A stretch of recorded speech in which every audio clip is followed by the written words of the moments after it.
The Eternal Cycle. Chapter 1. Landing on Ruhar. The orange sun barely pierced through thick clouds of dust as the orbital class cargo ship slowly descended onto the surface of planet Ruhar. The worn but still reliable engines fell silent, and as the ship settled onto the ground, small stones scattered away from the powerful landing struts. Jared Helk stood by one of the viewing portholes, watching as the Martian-like terrain approached. His experienced eye quickly noted the features of the landscape: barren time and wind-scarred rocks that stood in places above the endless expanses of sand like forgotten giants. A typical sight for such planets, yet something about this picture felt off. "Are you nervous?" A voice from behind broke his reverie. It was Mira Keller, the mission's lead archaeologist and his direct superior. "Not my style," Jared replied curtly, but he did smile slightly. "I just don't like the unknown." Mira stepped closer, looking out at the same bleak scene. "The unknown is why we're here," she said softly. "Imagine, this planet might hold secrets that could change our entire civilization. We're here to uncover them." Jared sighed and turned away from the window. He had participated in many missions to remote planets, but something about this place disturbed his intuition. Perhaps it was the recent reports of strange anomalies their team was sent to investigate, but as always, he kept his doubts to himself. "Is the crew ready for disembarkation?" he asked, focusing back on the task at hand. "Everyone's in position," Mira confirmed. "We'll start by inspecting the nearest ruins. According to the sensors, they're only a few kilometers away." As the cargo bay doors slowly opened, the team stepped onto the surface of Ruhar. Jared was the first to set foot on solid ground, assessing the surroundings. The dense clouds overhead prevented the sun from fully illuminating the area, and the long shadows cast by the rocks seemed ominously still. "Comm check," he commanded, testing the equipment. "Comm stable," Ryan Hoff replied, adjusting his communicator. "But these storms could make things tricky." "Those aren't just storms," muttered Cora Greaves, a mercenary standing a bit farther away. She was staring into the distance where the shadows of the rocks nearly blended with the horizon. "It's something else." Jared glanced at her briefly. He had known Cora for a long time and trusted her instincts. She rarely made mistakes, especially when it came to danger. But something in her words made him inwardly tense. Mira, meanwhile, was already heading toward the first of the ruins their sensors had detected on approach. The group began moving cautiously over the uneven terrain. Through the howling wind, strange sounds could sometimes be heard, a whisper as if coming from the depths of the planet. When they reached the ruins, they found themselves in front of a scene of strange architecture. Giant stone blocks, overgrown with alien mosses and vines, remnants of ancient structures, with some strange metal constructions protruding in places. It all looked like the traces of some long-lost civilization. "This is unlike anything I've seen before," Mira whispered, running her hand over the smooth, cold metal of one of the fragments. "And what does that mean?" Ryan asked, skeptically eyeing the ruins. "It means," she replied, "that we're standing on the brink of a great discovery." But before she could say anything more, the ground beneath their feet trembled. Sand began to slip between the stones, and the entire structure of the ruin shook as if awakening from a long slumber. "Everyone back!" Jared shouted, gripping his blaster. But before anyone could move, the ground in front of them split open, and from the darkness, it seemed, a powerful stream of energy erupted, lifting a column of sand and stones into the air. Around their group, the very space began to change. Everything familiar became distorted, as if the planet itself was trying to destroy or eject these unwelcome visitors. In that moment, Jared realized that their mission was not just dangerous, it might be the last for all who dared to approach Ruhar's secrets. Chapter 2. Shadows of the Past. The ruins slowly calmed after the strange energy surge. Jared stood with his blaster at the ready, scanning the surroundings. The tension didn't leave him. Something wasn't right here. This silence wasn't peaceful, it was more like the calm before the storm. "Is everyone all right?" he asked, turning to the team. "Fine," Mira replied, though her voice trembled slightly. She stepped away from the half-destroyed artifact with strange symbols engraved on it. But Jared, did you see that? That energy, it was like it awakened something in this place. I noticed, he replied tersely, still not lowering his weapon. We need to figure out what that was and why. Ryan, trying to restore the operation of his devices, frowned. His terminal was showing some strange anomalies he couldn't explain. These aren't just random energy surges, he finally said, entering commands on his tablet. There's something much more complex here. I think this place is a kind of node, connecting different points in space and time, and if we're not careful, it might suck us in. Damn, Cora muttered, checking her gear. I knew we'd get dragged into something bigger than just a dig. Ryan, can you access the central system of the ruins? Mira asked, approaching the artifact again. Maybe we can find some information about what happened here. I'll try, Ryan said, stepping closer. But if I'm right, and this system really does affect time and space, any interference could lead to unpredictable consequences. He began connecting his devices to the ancient mechanism, his fingers flying over the keyboard, entering commands.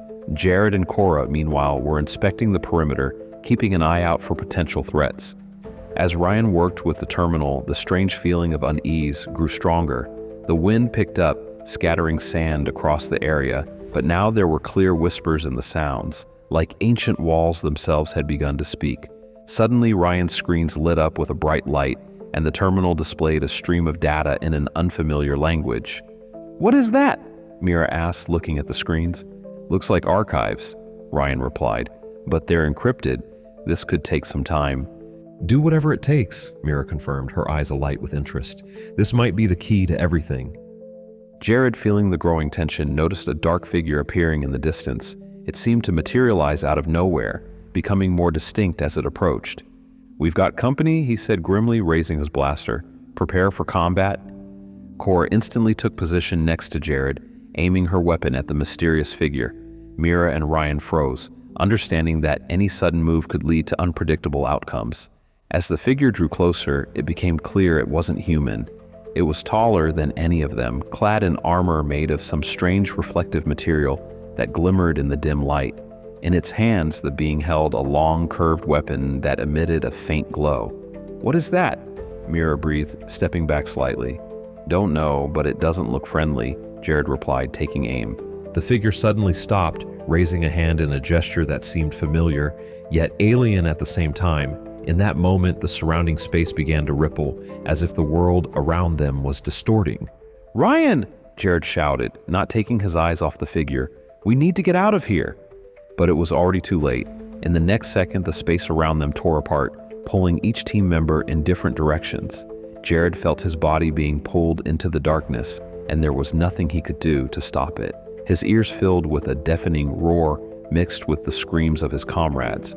When it all stopped, Jared found himself on his knees in a completely new place.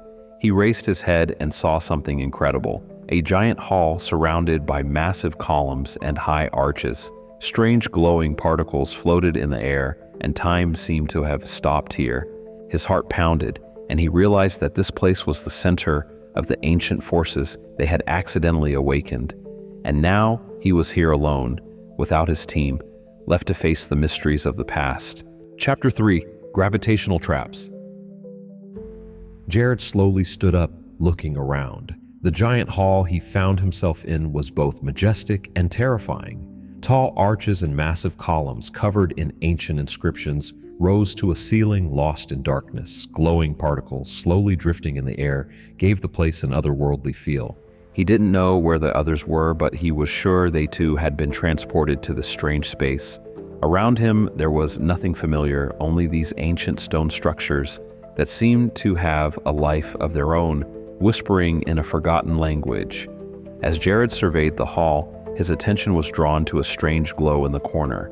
Approaching it, he saw another artifact. This time, a small object resembling a sphere, partially embedded in the wall. It emitted a soft blue light, and it seemed that the air around it was denser, as if gravity in this place was stronger. He cautiously reached out to touch the artifact, but suddenly felt intense pressure, as if his body was being heavily pulled to the ground. Jared stepped back, and the feeling of heaviness disappeared, but it was clear that this place was capable of changing gravitational fields. "What is happening here?" he muttered, retreating and keeping his weapon ready. At that moment, he heard a faint voice behind him. Jared immediately turned, expecting to see another manifestation of ancient forces, but instead he saw Mira struggling to get up from the floor, clearly affected by the same gravitational anomaly. "Jared?"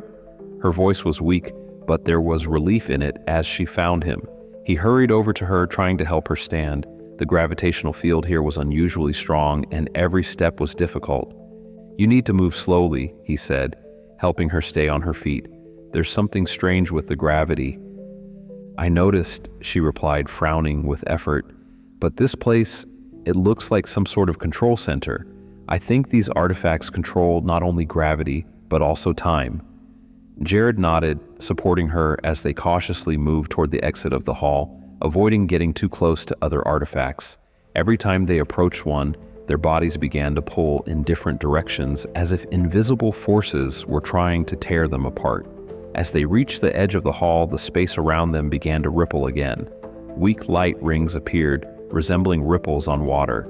These rings moved, creating the illusion that the space around them was thickening and stretching.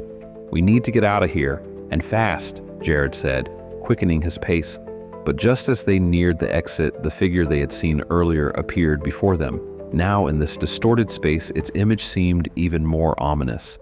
Gravitational waves emanating from it made the walls tremble, and the glowing particles in the air began to gather around the figure, as if this place was obeying its will. "You should not have come here," the figure spoke in a low, resonating voice. "This place is not for the living." Jared aimed his weapon, but it suddenly became unbearably heavy, as if gravity had shifted again. He realized they were facing a force that did not obey ordinary physical laws. "Who are you?" he asked, struggling to keep his weapon in hand. "I am the Keeper of Balance," the figure replied. "Your team has awakened forces that should have remained dormant. Now your world will change, and it no longer belongs to you." Mira, despite her fear, took a step forward. "We didn't know. We just want to understand what's happening." The figure froze for a moment, then a glowing artifact appeared in its hands, the same one they had seen earlier, but now fully activated. "If you wish to understand, you will have to undergo a trial," the figure said, "but know that not everyone will survive." The space around them began to distort again, and in the next instant, Jared and Mira felt their bodies being pulled to the ground with incredible force. They realized they were trapped in a gravitational field from which there was no easy escape. Their strength was quickly leaving them, and Jared realized that the struggle here would be not only for survival, but also for maintaining their sanity. The planet was trying to destroy them, and time was running out. Chapter 4. Reality. Hacked. Jared struggled to stay on his feet as the gravitational force became unbearable. He felt as if his body was being pressed to the ground, each breath heavy and painful. Mira, standing next to him, was also fighting against this invisible power, trying to maintain her balance. Before them, like a dark specter, stood the mysterious figure. Its artifact glowed brighter and brighter, and the space around them began to warp even more. It seemed that reality itself was bending to the will of this being. "We can't hold on," Mira whispered, feeling her strength slipping away. "Jared, we need to do something." But Jared had no time to think. He understood that there was no simple solution. They were trapped by a force they knew too little about. Suddenly, an idea flashed through Jared's mind. If this place was indeed connected to gravitational and temporal anomalies, perhaps reality here could be altered. But how? He looked at the figure, now fully controlling the situation, and realized that the key might be the artifact it held. "Mira," he said, straining his voice, "we need to try to deactivate the artifact. It's our only chance." "How?" she asked, her voice almost desperate. "We don't even know how it works." "I'll try to hack the system," Jared replied, determinedly stepping forward, fighting against the incredible resistance. "It's our only chance." He slowly raised his hand, holding a small device designed for scanning and hacking electronic systems. If the artifact worked on some sort of energy field, maybe he could create enough interference to weaken the figure's control over gravity. Each step was incredibly difficult. but Jared gritted his teeth and kept moving forward. As he got close enough, he activated the device, aiming it at the glowing artifact. The figure, sensing the threat, began to move. Its movements were slow, but the power emanating from it increased. Jared felt the gravity becoming even heavier, but he didn't give up. The device in his hand began to emit a faint hum, and in a moment, a powerful energy discharge rippled through the hall. The space around them sparkled as if the air was filled with electricity. The gravitational force weakened for a moment, and Jared, taking advantage of this, directed the full charge of his device at the artifact. "Now!" he shouted to Mira, who understood his plan and, gathering her last strength, lunged at the artifact. She touched it, and in that instant the space around them began to vibrate with unimaginable force. The sound was deafening, the light blinding. It seemed that reality itself was tearing apart. But instead of destruction, reality began to slowly restore itself. The space stabilized, and the figure holding the artifact started to fade, as if dissolving into the air. When everything calmed down, they found themselves in the same hall, but now it looked different, as if a temporal wave had washed away a layer of centuries-old distortions. The artifact no longer glowed and lay lifeless on the floor. Did we do it?"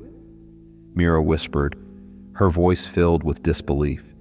Jared didn't answer immediately. He slowly approached the artifact and picked it up. Now it was just a piece of metal, stripped of the power it had exhibited earlier. "It looks like it," he said quietly, examining the artifact. "But whatever it was, it no longer poses a threat." They stood among the ancient columns, feeling the world around them stabilizing. Everything was back in place, but Jared understood that they had only begun to uncover the planet's secrets. And what they had seen was just the beginning. Chapter 5, Corporate War. The air around the base was charged to the limit. The defensive systems, reinforced by the artifact, were temporarily holding back the onslaught of Lord Targus's forces. But Jared knew it was only a matter of time before they broke through. Every moment, every reinforcement of the shields came at a tremendous energy cost. "We can't hold the defense for long," Ryan said, never taking his eyes off his terminals. His face was focused and his hands moved quickly, inputting commands and analyzing the base's status. "The artifact gives us an advantage, but it's unstable. If its energy goes out of control, we could all be destroyed." "We need to find a way to stabilize it," Mira added, looking around. "Maybe these ruins contain clues on how to manage its power."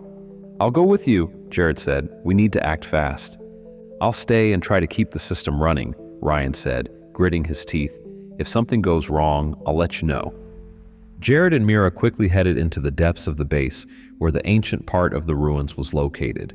It was partially integrated into the structure of the building, which made it so attractive for their mission. Now this ancient technology might be their only hope. They moved through corridors illuminated only by the dim light of artifacts previously installed. Each step was difficult as the gravitational anomalies were still felt, and the air was thick and heavy. "I've never seen anything like this," Mira said, closely examining the walls covered in ancient writings and images. "These symbols might be the key to understanding." "We need to find a way to interpret them," Jared said, stopping before a massive door that appeared to lead to the control center. "I'm not sure we have time for decoding." Mira touched the door, and at that moment something in the air changed. The space around them began to ripple slightly, as if time itself was disturbed here. "This is a spatial distortion," she whispered. "These ruins are unstable. Any interference on our part could lead to unpredictable consequences." "We have no other choice," Jared said, activating the door's opening mechanism. "We need to enter and find out how to stabilize the artifact." The door slowly began to open, revealing a large circular room, its walls covered in the same symbols as in the corridor. In the center of the room was another artifact, similar to the one they had already used, but much larger and clearly more complex. "This is it," Mira said, approaching the artifact. "It looks like this device controlled the entire complex. If we can activate it, maybe we can stabilize our artifact too." Jared moved closer, but at that moment, the space around them began to distort strongly. The room began to spin as if reality itself was trying to eject them. "We have to be careful," he warned. "Everything here is unstable." Just one wrong move could destroy the entire complex. Mira, wasting no time, began studying the symbols on the artifact, trying to find a way to activate it. Jared, meanwhile, kept his balance, carefully watching for any changes in the space. "I think I found out how it works," Mira said, entering a combination of symbols. "This should stabilize the distortions." As soon as she entered the final command, the artifact began to glow. The spatial distortions intensified, and the room started spinning even faster, as if reality was tearing itself apart. "Hold on!" Jared shouted, trying to hold on to Mira's hand, but the space around them distorted, and they were thrown in opposite directions. The room ceased to exist in the usual sense. Now it was a chaotic vortex of energy and time, where every moment could be their last. Jared and Mira fought for survival in this insane whirlpool, trying to hold onto reality. Suddenly, everything stopped. The space around them stabilized, and they found themselves in the same room, but now the artifact glowed with a soft, steady light. "We did it," Mira said, her voice filled with relief. "But at what cost?" Jared asked, looking around. "We don't know what we've changed." They both realized that their interference might have altered not only the base's structure, but also the very nature of reality around them. However, they had gained what they came for, a stable power source to protect the base. Chapter 6. Spatial Distortions. The artifact they had stabilized filled the room with a soft light. The distortions were gone, leaving only a slight sense of unease. Jared and Mira, catching their breath, began to comprehend the magnitude of what they had just done. They had averted a catastrophe, but whether they had changed something more significant remained unclear. "We need to get back to the base," Jared finally said, breaking the silence. "Ryan and the others are waiting for us, and the battle isn't over yet." Mira nodded, and they quickly left the ancient room, heading back to the command center. As they moved, the space around them remained stable, but Jared couldn't shake the feeling that something had indeed changed. Perhaps they had only awakened an ancient force that would now pursue them. When they returned to the base, the battle was still ongoing, but the strength of their opponents had clearly diminished. The artifact they had stabilized was now fully powering the defensive systems, and Targus's lasers were bouncing off the barriers as if they posed no threat. Ryan met them at the entrance, his face weary but his eyes glowing with relief. "You did it," he exclaimed, embracing them both. "We got a report from our scouts. Targus's forces are retreating. It looks like they realize they can't break us anymore." "This is only a temporary respite," Jared said cautiously. "Targus won't give up so easily, but we have the advantage now, and we need to use it while we can." "We need to prepare for the next attack," Mira added, "but now we have a stable power source. We can not only defend, but also counterattack." They quickly returned to the command center, where they began developing a new defense plan. Now that they had the enhanced artifact, they could afford to take more active measures. They began considering the possibility of taking the fight to the enemy's territory, using their newfound power to create traps and strengthen their own positions. However, it was clear that Targus wouldn't leave this unanswered. Jared knew that ahead of them lay the final battle, where the fate of not only their team but possibly the entire galaxy would be decided. The artifact they had found was not just a powerful weapon, it was the key to ancient mysteries that could change the course of history. Night fell unexpectedly fast, and the base was enveloped in silence. But this silence was deceptive. Jared stood on the observation platform, looking into the dark horizon. His thoughts were full of foreboding. "Do you think they'll return?" Mira asked, approaching him. "Without a doubt," he replied quietly. "Targus isn't one to retreat without a fight. He won't leave us alone until he gets what he wants." Mira sighed, leaning on the railing.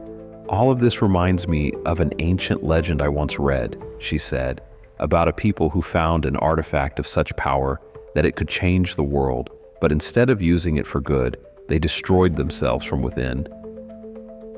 "We must not repeat their mistakes," Jared said, looking into her eyes. "This artifact is our only weapon against Targus, but if we're not careful, it could be our downfall too." They stood in silence, both lost in thought. Mira tried to imagine how their next step would unfold, while Jared prepared for the toughest battle of their lives. But whatever happened, they knew one thing: The battle for Ruhar had only just begun, and they would do everything in their power to emerge victorious. Chapter 7: The Final Stand. Night on Ruhar continued. The base's defense systems operated at full capacity, powered by the stabilized artifact, which had now become their only hope. But the silence surrounding them was deceptive. In the distance beyond the horizon, Lord Targus's forces were hiding, preparing to deliver the final blow. Jared stood in the command center watching the screens. All the data indicated that the attack would resume soon. The only question was when and how. "We're as ready as we can be," Ryan said, his voice filled with exhaustion but also determination. "If they try to break through, we can hold the defense long enough to strike back."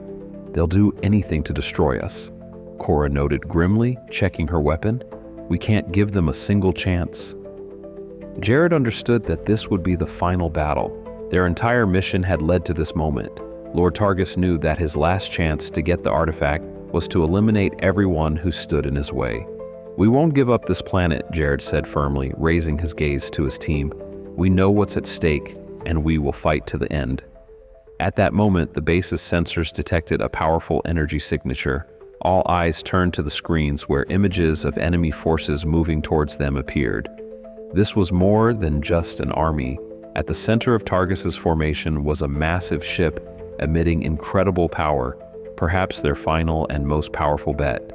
"They've thrown everything they have at us," Mira said quietly, watching the approach. "If that ship breaks through, the base won't hold." "We need to use the artifact to destroy them before they can attack," Ryan suggested. "We can channel its energy into one powerful pulse." "But it could destroy us too," Jared countered. "We don't even know how this energy will behave on such a scale." Time was running out, and every moment brought them closer to the inevitable clash. But Jared knew they couldn't let Targus win, even if it meant risking everything. "This is our only chance," he finally said. "We have to do it." They quickly began preparations. The artifact was connected to the base's main systems, and its power began to build. The tension in the air was palpable. Everyone understood that they were playing with fire. As Targus's ship approached critical range, Jared gave the command, "Now!" Ryan activated the artifact, and at that moment, the space around them began to distort again. But this time, it was a controlled distortion. The power emanating from the artifact began to concentrate in one point, creating an incredible energy pulse. In the next second, the entire base was filled with a blinding light, and a massive energy beam shot out from the artifact, heading straight for the heart of Targus's fleet. The space trembled as if reality itself was trying to withstand the impact. Targus's ship, despite all its power, couldn't withstand such a blow. Its shields instantly evaporated, and the entire fleet scattered in all directions, as if a bomb had exploded in its center. But the force of the impact was so great that even the base began to experience malfunctions. Systems failed one after another, and for a moment, it seemed that they might not survive either. When the light finally faded and silence returned, Jared slowly got to his feet, looking around. The base was severely damaged but still standing. Targus's fleet was destroyed, and now the planet was once again enveloped in silence. Mira approached Jared, her face a mix of relief and exhaustion. "We did it," she said quietly. "Yes, but at what cost?" Jared replied, looking at the damaged walls of the base. They knew that there would now be consequences. Using the artifact had changed not only the course of the battle, but also the planet itself. But they had won, and although they had lost much, they still had the most important thing: life and freedom. Chapter 8: The Eternal Cycle. Jared stood on the same observation post where he had once looked out at the dark horizon, waiting for the battle. Now the horizon was clear, and the stars shone again, reminding him of the infinity of the universe. He knew this wasn't the end. The mysteries of Ruhar, the artifact, and its power, this was only the beginning of something greater. But now he was ready to face whatever the future held. "We've been through a lot," Mira said, approaching him, "and now we have a chance to start over." "Yes," Jared nodded, "but we can't forget what brought us here. Ruhar still holds its secrets, and I think we've only just begun to uncover them." They stood together, gazing at the stars, knowing that many adventures awaited them ahead. But now they were ready for anything, because despite all the trials, they had remained true to their goals and to each other. The end. If you enjoyed this video, please subscribe to our channel and don't forget to hit the like button. Thank you for your attention.